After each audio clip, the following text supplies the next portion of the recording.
¿Qué tal, hermanos? Buenas noches. Estamos un jueves más reunidos en Espacio Varón. Hace un año que estamos prácticamente con esta manera de la virtualidad, pero como ya anunciamos, este es el último jueves que vamos a estar así, haciéndolo en forma virtual. Mejor dicho, más que el último jueves. El próximo jueves va a ser presencial y vamos a tratar de hacer un jueves una reunión, una clase presencial en la iglesia, reuniéndonos, y al jueves siguiente de manera virtual. O sea, cada 15 días nos vamos a estar reuniendo en la iglesia para compartir este tiempo tan lindo que venimos teniendo cada jueves para aprender de la palabra de Dios. Entonces, el próximo jueves, jueves 4 de marzo, nos vamos a reunir a las 8 nuevamente en la iglesia para compartir ahí el espacio varón. Estamos llegando ya al final de la epístola de Santiago. Comenzamos hoy con el último capítulo de esta epístola, una epístola que, como fuimos viendo, es muy práctica porque trata problemas, conflictos, situaciones que se dan en la vida diaria. Recuerdan que en un momento al comienzo del estudio habíamos visto un cuadro sobre cuando la fe es viva, qué debe ir produciendo. Y en esta última parte, tomando parte de lo que vimos el jueves pasado, del capítulo 4 y del capítulo 5, la práctica está titulada como la práctica de la fe viva, produce el reconocimiento de la soberanía de Dios. La práctica de una fe viva en nuestras vidas produce el reconocimiento de la soberanía de Dios. Soberanía de Dios que se manifiesta en el manejo y en el uso del tiempo, que es lo que vimos el jueves pasado. Ustedes se acuerdan que Carlos nos hablaba acerca de la autosuficiencia de la persona, aquel que cree que puede manejar todas las cosas, inclusive el tiempo, y decía que lo que debemos reconocer es que si el Señor quiere, viviremos o haremos esto o aquello, como dice el versículo 15. El manejo del tiempo no nos pertenece, porque la vida nuestra no está comprada para nuestro propio manejo. Y ahora el capítulo 5 nos va a introducir hacia el manejo del dinero. Versículo 13 del capítulo 4 comenzaba con una expresión: vamos ahora, los que decís. Una expresión similar, y nos introducía en el tema del tiempo. Ahora comienza el capítulo 5 con la frase vamos ahora, ricos, como es una alerta hacia aquellos que son ricos.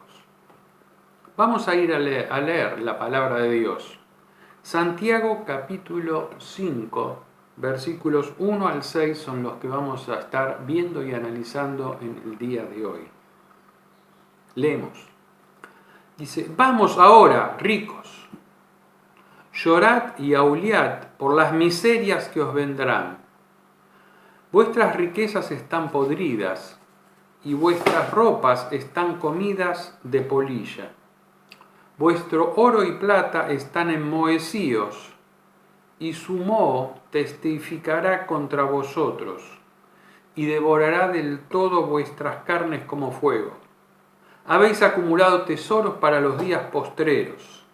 He aquí, clama el jornal de los obreros que han cosechado vuestras tierras, el cual por engaño no les ha sido pagado por vosotros, y los clamores de los que habían cegado han entrado en los oídos del Señor de los ejércitos. Habéis vivido en deleites sobre la tierra y sido disolutos. Habéis engordado vuestros corazones como en días de matanza. Habéis condenado y dado muerto al justo, y él no os hace resistencia. Hasta acá con la lectura de la palabra de Dios. Decíamos que la fe viva produce el reconocimiento de la soberanía de Dios, no solo en el manejo del tiempo, sino en el manejo del dinero. Estos son dos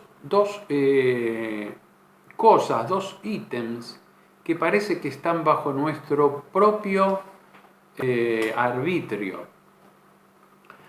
Pero tanto por uno como por el otro vamos a tener que dar cuentas a Dios del uso que hacemos tanto del tiempo como del dinero. Cómo tenemos uno, cómo obtenemos el otro. Acá nos plantea todo la lectura de este versículo del capítulo 5 de Santiago, nos plantea todo un reclamo de parte de Dios por aquellos que han acumulado riquezas y las han utilizado mal. Y probablemente ninguno de los que estemos acá, en este espacio, nos encontremos dentro de esta manera o esta capacidad económica como la que tenían estas personas, ni quizás el manejo que ellos hacían de su dinero. Pero es una buena alerta para, en la medida de lo que nosotros, cada uno poseamos, cómo debemos conducirnos. Acá la palabra nos plantea toda una condena para el hombre que piensa que todo lo que posee, sin importar la manera en la que lo obtuvo, ni el uso que le dé, está bajo su total arbitrio. O sea, no importa cómo lo conseguís, no importa cómo lo tenés o cómo lo usás, es tuyo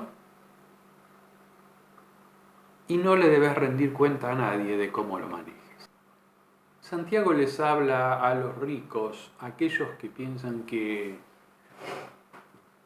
su seguridad está en lo que poseen.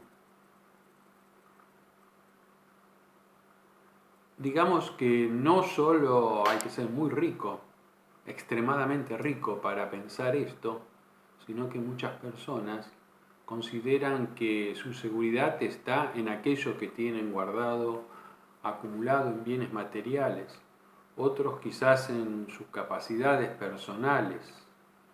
Pero finalmente lo que está tratando de hacerles entender Santiago a las personas es que de una manera u otra debemos rendir cuentas a Dios de lo que hacemos con aquello que es nuestro, ya sea el tiempo, que no tenemos la capacidad de manejarlo y decir hasta cuándo lo tenemos, pero sí que debemos administrarlo, y de igual manera con las riquezas. ¿Qué les habla a estas personas?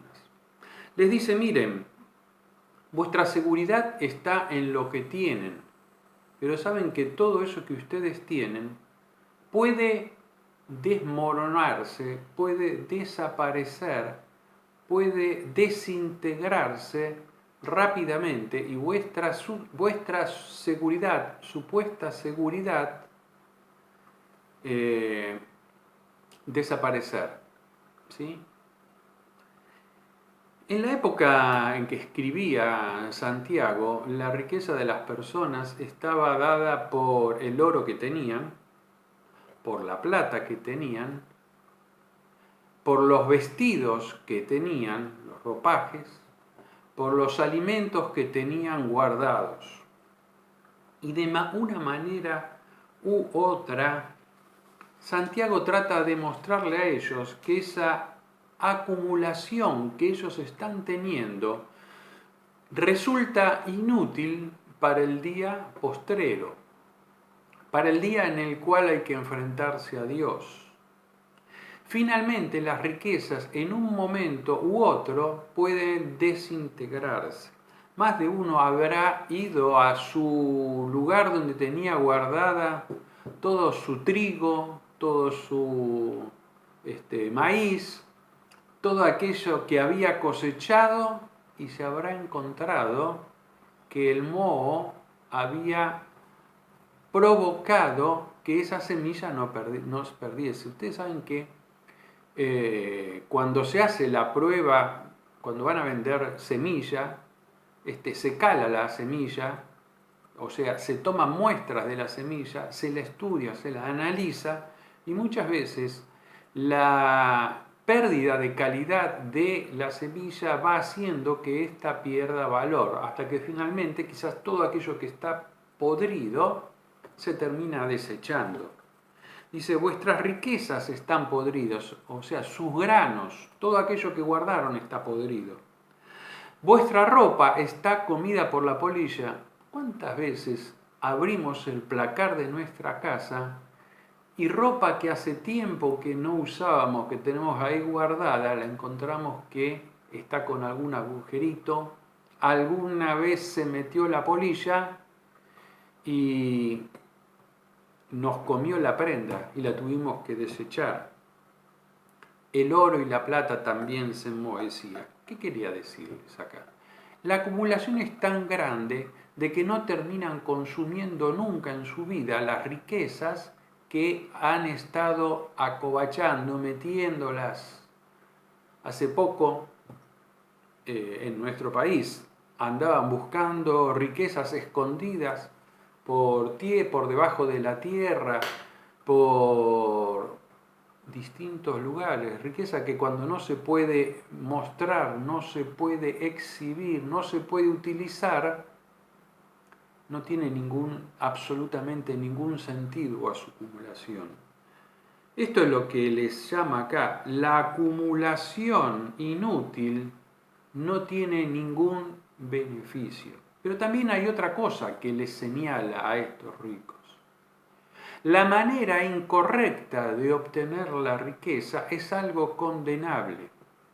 A veces la riqueza se gana, sería saludable que así sea, que se gana a través de todos elementos o maneras lícitas. Hay gente a la cual Dios bendice y gana lícitamente su dinero, pero hay otros que lo ganan a través de maneras incorrectas, no pagando las deudas, no pagando los salarios de sus empleados, no pagando impuestos. También puede ser que alguno, no cumpliendo la tarea para la cual fue contratado o cumpliéndola de mala manera, esté ganando injustamente su salario. Muchas personas, así como muchas han ganado y han hecho fortunas de manera totalmente lícita, hay infinidad de personas que lo han hecho de una manera injusta, no dando, no cumpliendo, no pagando aquello que era justo que hiciesen. Manera incorrecta.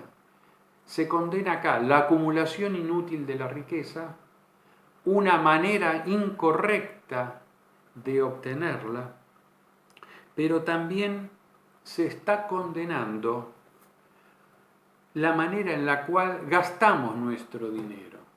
Nuestro dinero no es para gastarlo en deleites, como dice el versículo 5, habéis vivido en deleites sobre la tierra y sido disolutos. Disolutos es alguien que gasta en vicios,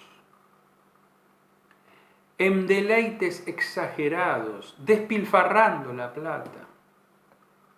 Este era algo condenable de parte de Dios a aquellos ricos a los cuales Santiago le estaba escribiendo. Y también finalmente hay una condena que es a la utilización del dinero para comprar voluntades, comprar justicia, comprar a los jueces, comprar las voluntades de las personas. A veces hay personas que concurren a determinados lugares o marchas a cambio de algo que reciben para presentar reclamos porque alguien vino y le compró la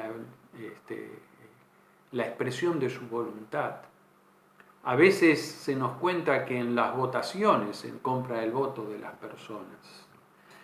Una condena de las riquezas es aquellos que la utilizan para abusar de la voluntad de otros. Ahora, después de esta denuncia que hace Santiago a la manera en la cual se conducían aquellos ricos que acumulaban riquezas de una manera inútil porque nunca las llegaban a utilizar, que habían tenido maneras incorrectas de obtenerla porque habían dejado a muchas personas mucho tendal en el camino, no honrando todo aquello que debían honrar. A esta denuncia de cómo gastaban o dilapidaban su dinero, o cómo lo utilizaban para comprar voluntades a través de la influencia de un uso del dinero, corrompiendo las voluntades de unas personas. Vamos a tratar de encontrarle la faz positiva para poder aplicar en nuestras vidas, en el manejo que hagamos de el dinero, porque la Biblia enseña también mucho acerca de esto. Y debemos reconocer que no siempre en nuestra vida lo hacemos de la mejor manera.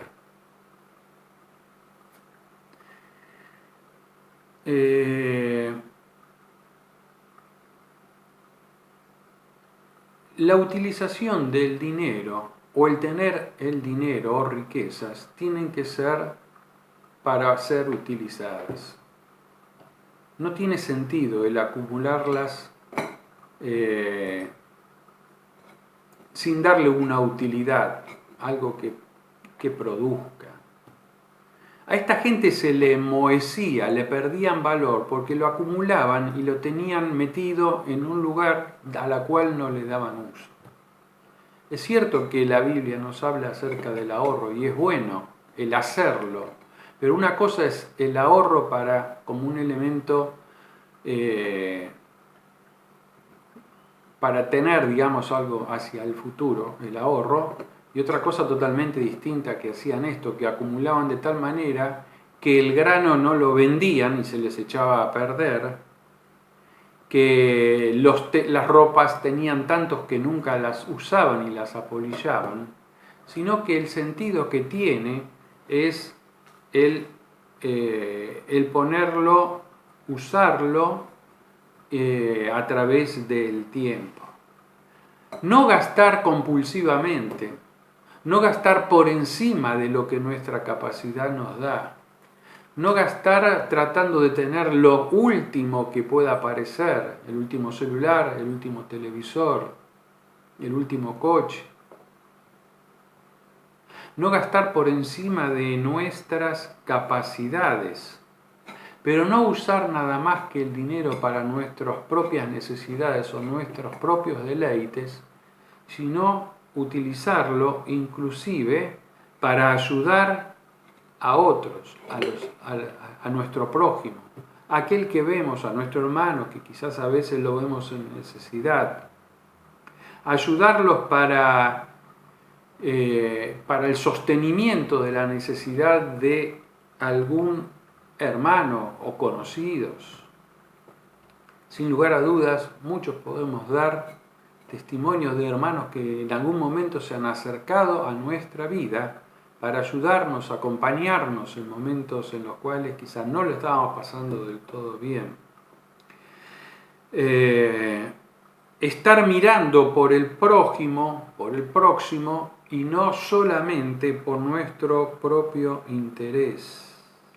honrar nuestros compromisos. Cuando asumimos un compromiso, una deuda, contratamos algo, afrontarlo.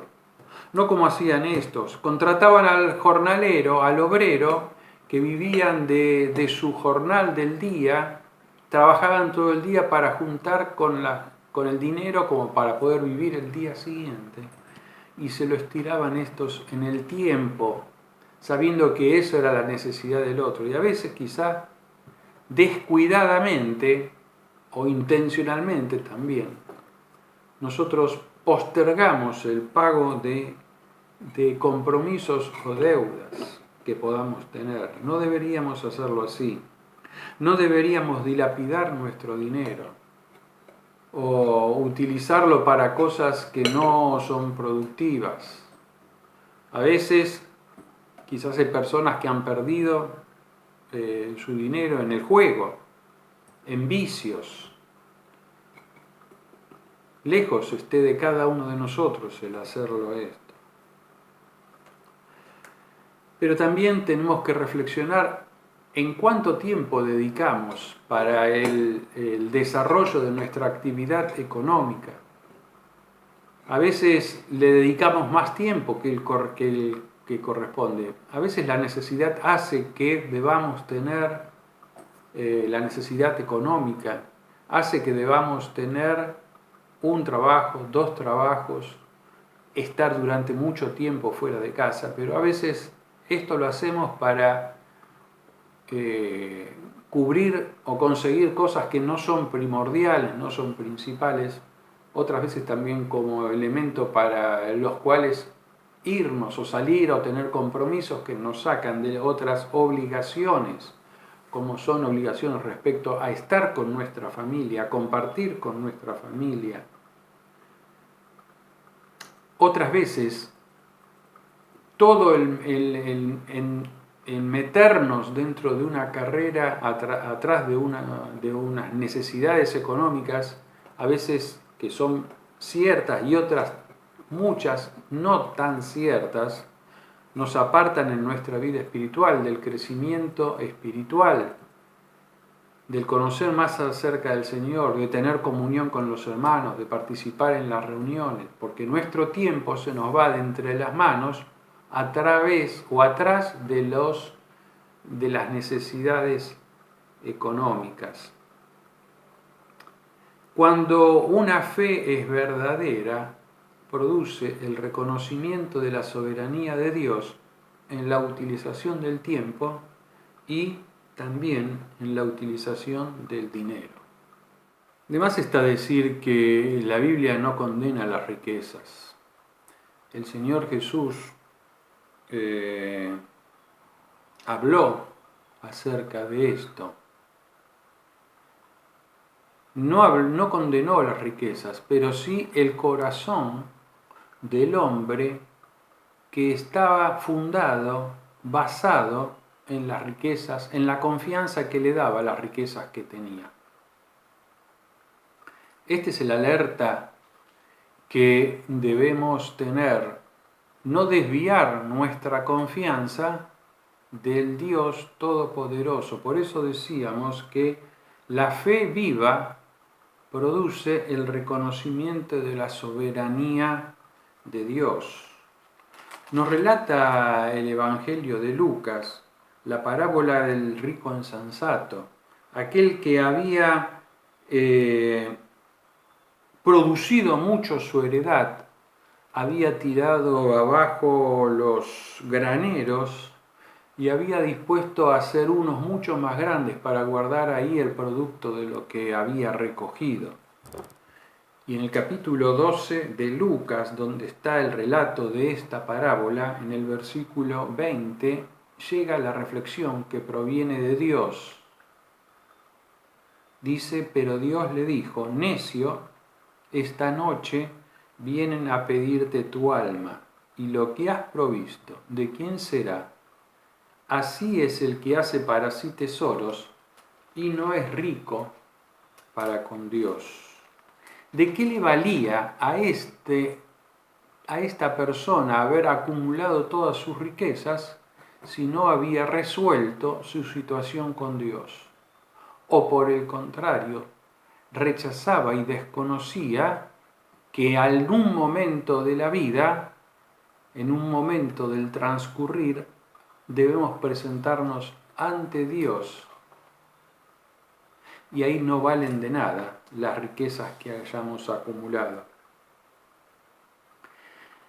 En otra porción, en el Evangelio de Mateo, Jesús está hablándole a su auditorio en el Sermón del Monte y dice en el capítulo 6 de Mateo, versículo 19: No os hagáis tesoros en la tierra donde la polilla y el orín corrompen y donde los ladrones minan y hurtan, sino haceos tesoros en el cielo, donde ni la polilla ni el orín corrompen y donde los ladrones no minan ni hurtan. Porque donde esté vuestro tesoro, allí estará también vuestro corazón. Haciéndonos reflexionar que donde está el tesoro al cual dedicamos nuestra vida, ahí va a estar puesto nuestro corazón, nuestra vida, nuestra voluntad. ¿Cuántos atrás de las riquezas se olvidan de Dios? Y esto puede ser tanto de hijos de Dios como de personas que no han confiado aún en Dios. Preocupándonos en los afanes de las riquezas de este mundo, nos olvidamos de Dios. Y esto es lo que le pasaba a estos ricos que están mencionados en el libro de Santiago. Abusaban de todos los que estaban a su alrededor y no se daban cuenta que un día iban a encontrarse ante la presencia de Dios y en ese momento se iba a hacer real esto que dice el versículo 1 del capítulo. Llorad y aullad por las miserias que os vendrán. Va a llegar un momento en el cual van a tener que dar cuenta. Y esta expectativa que se le plantea a aquellas personas que estaban fundadas sobre las riquezas que poseían, es la misma esperanza que se le plantea para aquellos que han sido quizá dejados de lado, menospreciados, estafados quizás por estos ricos. El versículo 7, que es el que no hemos leído y viene a continuación de todo este relato y toda esta advertencia a los ricos, decía: por tanto, hermanos, tened paciencia hasta la venida del Señor. Por tanto, hermanos, tened paciencia hasta la venida del Señor. Mira, el Señor es aquel que va a poner en su justo lugar todas las situaciones de injusticia que puedan estar atravesándose en la vida, para condenar a aquellos que han sido abusadores, digamos así, como para vindicar, hacer justicia con aquellos que han sido abusados y menospreciados. Termino recordando otra historia que el Señor Jesús dijo mientras estuvo aquí en la tierra, y es la historia de el rico y Lázaro. Capítulo 16 de Lucas. Había un hombre rico, dice, el cual se vestía de púrpura y lino fino, hacía cada día banquete con esplendidez. Había también un mendigo llamado Lázaro, que estaba echado a la puerta de aquel, lleno de llagas, ansiaba llenarse de las migajas que caían de la mesa del rico, y aún los perros venían y le lamían las llagas. Y finaliza el relato de esto con la realidad de la vida. Un día terminó la vida para uno y terminó la vida para el otro. Léanlo, Lucas capítulo 16 a partir del versículo 19. El rico se encontró lejos de Dios en la eternidad, pidiendo clemencia para él y para su familia. y Lázaro se encontró vindicado, reconocido en el seno de Abraham. No por la riqueza que uno tenía era condenado y el otro por la pobreza que tenía era justificado, sino por el lugar que habían puesto a Dios y habían reconocido respecto a Dios en su vida. Lo mismo será para cada uno de nosotros. Dios quiera que podamos reconocerlos en nuestras vidas, aceptarle a Él por fe y ponerlo en práctica y llevarlo a una vida de fe viva que nos haga reconocer la soberanía de Dios en nuestro tiempo y también en el uso del dinero. Que Dios nos bendiga. Vamos ahora a responder las preguntas. ¿Cuáles son las 4 actitudes condenatorias que se les realiza a los ricos mencionados en Santiago capítulo 5 en cuanto al manejo que hacían o tenían del dinero? ¿Qué enseñanza obtenemos de cada una de las siguientes porciones? Describílas cada una. Proverbios 21:20. Proverbios 27, versículos 23 y 24.